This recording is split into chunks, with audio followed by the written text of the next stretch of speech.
নমস্কার বন্ধুরা, দেখুন এগুলো 2x2 এর ফ্লোর টাইলস। এগুলো ফুল বডি টাইলস। আপনারা বাথরুমের ফ্লোরের জন্য যখনই টাইলস চুজ করবেন চেষ্টা করবেন ফুল বডির মধ্যে নেওয়ার। ফুল বডি টাইলস নিলে আপনার জলসেপটা কম হয়, বাথরুমের ফিনিশিংটাও ভালো হয়। আর আপনি যখনই প্রিন্টের মাল নেবেন ওর মজবুতি কমে যাবে।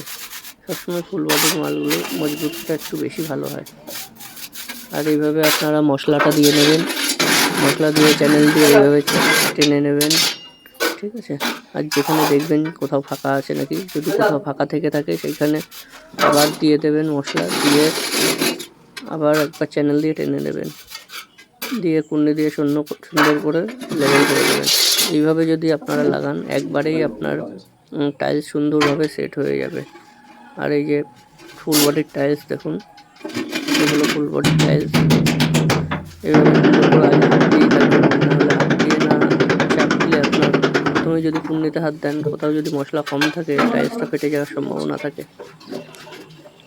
তারপরে এইভাবে সিমেন্টের ঘোলা দেবেন, দেখুন যাতে সব জায়গায় সুন্দরভাবে সিমেন্টের ঘোলাটা পৌঁছায়, যাতে কোথাও বাকি না থাকে।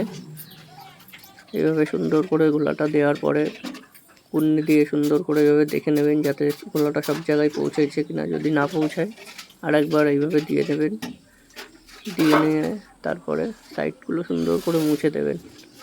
সাইডগুলো মোছা কমপ্লিট হয়ে যাবে। না মুছলে আবার বালি থেকে গেলে আপনার জয়েন্টগুলো ফাঁকা হয়ে যাবে।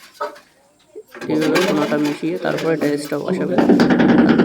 চারি সাইড দিয়ে সেটা কিন্তু আপনি এক জায়গায় ঠুকবেন না, এক জায়গায় ঠুকলে কিন্তু টাইলস ফেটে যাবে অথবা আপনার ঠিকমতো ফিটিং হবে না।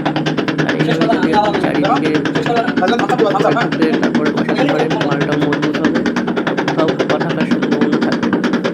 বন্ধুরা এইভাবে সুন্দর করে মালগুলো বসাবেন। আর এরকম সুন্দর সুন্দর ভিডিও পেতে আমার চ্যানেলটি সাবস্ক্রাইব করবেন।